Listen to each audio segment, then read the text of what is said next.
Benvinguts de nou al programa d'entrevistat. En aquesta ocasió tenim a Pau Alabajos, el portaveu municipal de Compromís per Torrent. Benvingut de nou, així. Moltes gràcies, un A plaer. la teua casa.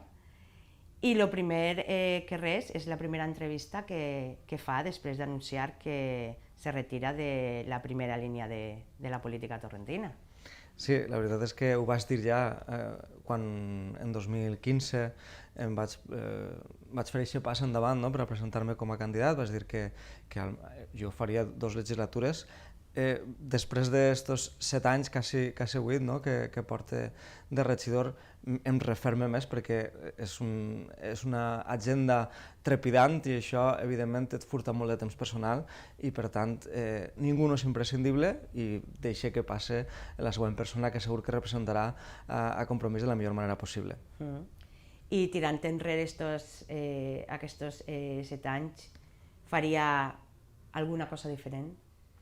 Decisions que a lo millor diu l'haguera pres d'una altra manera. Jo sóc de l'opinió que quan et poses en política has de començar des de zero, com si diguem, en el moment en què has d'anar aprenent com funcionen els mecanismes de la política municipal. Evidentment, algunes coses s'haurien fet d'una altra forma, però aquests aprenentatges ens han servit per estar on estem ara i per entendre aquesta imatge global de la situació política, sobretot torrentina, perquè nosaltres, o almenys jo, vaig decidir fer aquest pas pel municipalisme.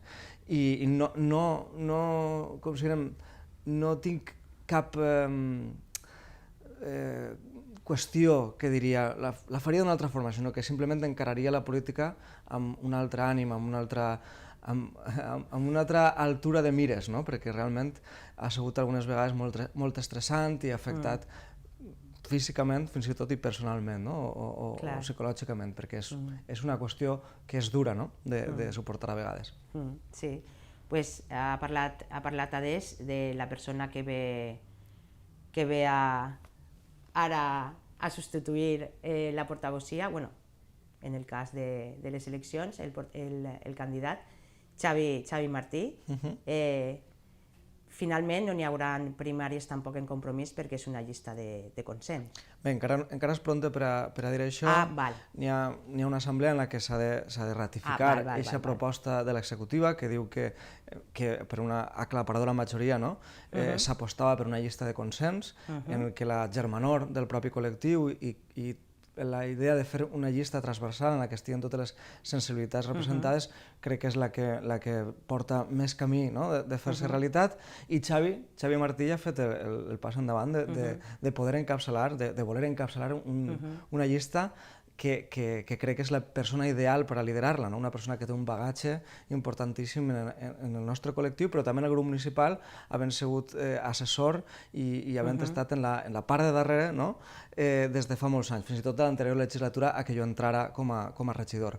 Per tant, és una persona que té experiència, que té un bagatge molt important i que, a més, ha fet aquest pas valent per a liderar la llista de 2023. I quan se va celebrar aquesta assemblea ja per a... Encara no tenim data, però suposa que al llarg d'esta segona quincena d'octubre se convocarà l'assemblea que determina aquesta decisió. Ara ja anem a parlar de lo que és ja més la política i l'actualitat. Compromís sempre ha sigut un partit molt vinculat al medi ambient i en aquest cas, durant aquesta legislatura, tirant enrere per almenys any i mig, 2 anys, sempre els abocadors il·legals del terme municipal ha sigut una constant molt denunciada per Compromís. Sí, és una de l'ADN, forma part de l'ADN del nostre grup polític i és una cosa sobre la qual hem estat amunt sempre. Malauradament és sistemàtic que se produeixen aquests abocadors il·legals i que no hi ha una solució efectiva. Com la nostra feina de fiscalitzadors i de control del govern és la de comprovar que se fan estratègies tàctiques per a canviar aquestes coses. I la veritat és que, tenint en compte, com tu dius, si fem una mirada enrere i totes les notes de premsa i denúncies que hem fet d'abocadors il·legals en tot el terme, perquè no és només en alguns llocs concrets, sinó que fora del centre, del nucli urbà, com si diguem, quan te'n vas un poc... Sí, ja en disseminats, sí. i l'únic que podem fer és això, és seguir reivindicant que necessitem unes polítiques mediambientals més eficaces per a aquestes coses no se produïsquen, tant a nivell d'atemptat mediambiental com a nivell paisatgístic, perquè si en algun moment ens volem reivindicar com a un poble turístic, això, el paisatge és importantíssim i forma part de la nostra fesomia com a poble. També una altra qüestió, continuant en això, és també en els últims temps, mesos, es veu per el carrer i la gent comenta la falta de neteja. També des de Compromís se va demanar en un ple municipal auditar a l'empresa concessionària del servei. Clar, és una qüestió que també portem perseguint des de fa molt de temps, perquè és un fet, quan se fan enquestes a peu de carrer i preguntes quins són els temes que més preocupen, una de les màximes preocupacions de la ciutadania és la falta de neteja en el poble. I a més és una cosa que veus físicament, no? L'altre dia, en la nota de premsa que enviàrem, hi havia una sèrie de fotografies que demostraven que estava brut de tarquim el pis, és a dir, que és una qüestió que és demostrable simplement en mirar cap a baix, cap als abocadors i la part que n'hi ha baix. Aleshores ens preguntem on van tots aquests diners que s'inverteixen. Sí, perquè estem parlant perquè crec que se les va augmentar 400.000 euros, no? Sí. I clar, són molts diners, estem parlant d'unes quantitats altíssimes i per tant fer una auditoria és la manera de saber què és el que està passant. És a dir, també perquè hi ha unes reivindicacions de drets laborals per part dels treballadors i treballadores que nosaltres també estirem al seu costat i diguem, si no estan anant a millorar les condicions laborals dels treballadors i treballadores i el poble està brut, alguna cosa falla. Per tant, aquesta auditoria és el que proposarem. El govern no ha volgut escoltar-nos, jo crec que seria una manera d'entendre què està passant i de donar solucions efectives. També crec que el contracte finalitzar en 2023, si no estic equivocada. Ara mateix no tinc clar l'any exacte, però... N'hi hauria de renovar-se, jo crec. Sí, està molt prop de debatre's aquesta situació i, clar, sabent la situació actual, doncs jo em pensaria molt bé com redactar les bases perquè no es pugui produir una altra volta aquesta situació que ningú vol, no? Ningú no vol que el seu poble estigui brut. Clar. Una altra qüestió que també ha denunciat Compromís i ha denunciat també el pagament d'hores extra és en el tema de falta d'agents de policia local, falta d'efectius en la ciutat. Sí, això és evident que ha sigut un dèficit importantíssim durant tota aquesta legislatura i l'anterior. Ara és veritat que s'estan obrint places per a reforçar el cos, però durant tots aquests anys hem estat en una situació molt fràgil, en el que, clar, si tu tens tan poca dotació policial per a controlar un poc la part del nucli urbà, imagina't els disseminats. Estem parlant d'un poble que té un terme municipal de 70 quilòmetres quadrats. Això vol dir que és difícil arribar a tots els llocs i quan hi ha un servici, evidentment, tarden moltíssim en arribar perquè n'hi ha molt poca dotació policial. Jo crec que les reivindicacions s'estan escoltant, és possible que durant aquests últims mesos de la legislatura i els primers mesos de la que ve hi hagi més dotació policial i això és una bona notícia perquè d'alguna forma la gent se sent més segura quan té la policia al costat de sa casa, això d'eixa policia de barri de la que parlem moltes vegades, que la gent els té, considerem, de manera quotidiana al seu voltant. Clar, perquè també una constant aquests últims mesos ha sigut onada de robatoris que se n'han anat produint, ja només en comerços, sinó també en vivendes privades.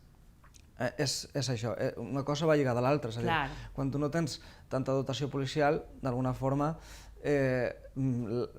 la gent que pretén fer aquesta mena de robatoris se sent un poc més immune, perquè no n'hi ha tanta possibilitat de que els puguen agafar infraganti.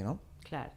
També una altra qüestió que m'ha parlat és que l'ADN de Compromís és el servei de l'aigua, la municipalització en la que aposta Compromís sempre i que en aquesta legislatura finalment el seu partit va votar en contra de seguir en el mateix model, però finalment se continua en un model mixte de servei.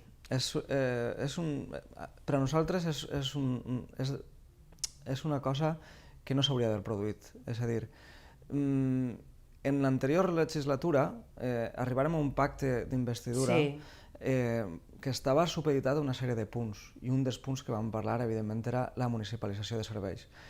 L'aigua és un dels temes més cabdals per al nostre entendre, Aigües de l'Horta, l'empresa mixta, i el nostre company en l'anterior legislatura, Víctor Medina, fou el president d'una comissió d'anàlisi del tipus de gestió que es podria fer de l'aigua potable en el nostre poble, per veure si podíem revertir el servei a un sistema municipalitzat.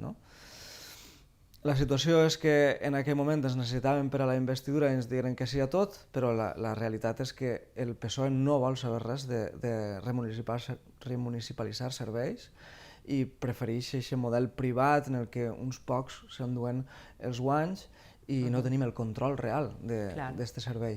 I per tant, per a nosaltres ha sigut un punt, una assignatura pendent d'estos 8 anys en els que jo he estat. Un dels meus objectius era este i lamentablement no ho he pogut aconseguir. També és veritat que a principi d'esta legislatura nosaltres vam tendir la mà a l'alcalde Ros, li vam dir que volíem entrar al govern per a poder des de dins intentar canviar les coses i va optar per pactar amb Ciudadanos, d'anar-se'n de la mà de la dreta, no?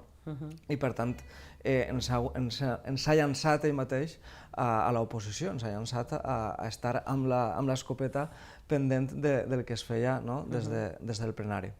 I tal volta, potser, si en 2015 Compromís haguera entrat al govern? Era difícil que entrarem al govern, en el sentit que, no sé si te'n recordes, que vam fer una assemblea oberta en la que la ciutadania es va expressar.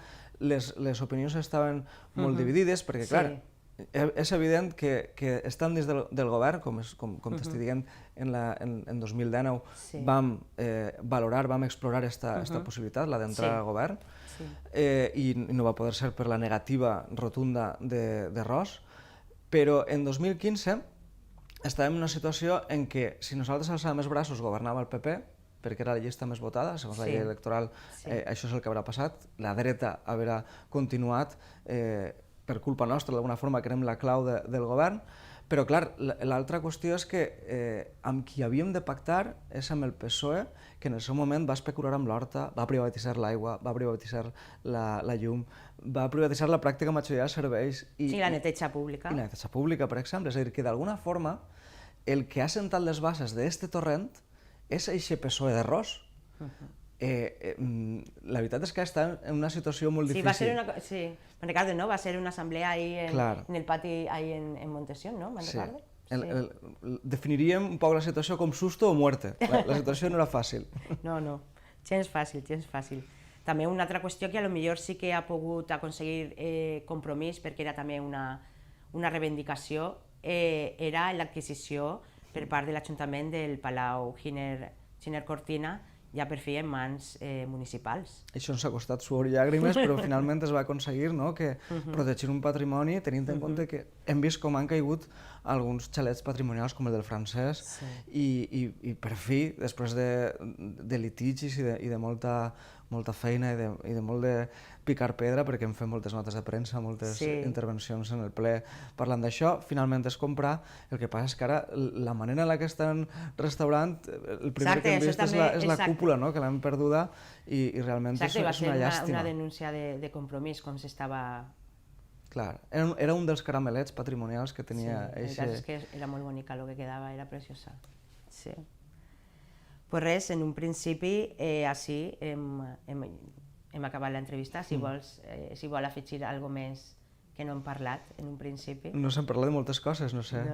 Bueno, això, ara venen uns mesos trepidants, molt exhaustius, perquè és així, no? Quan s'acosten les eleccions, que ja queden, cada volta queda menys, no?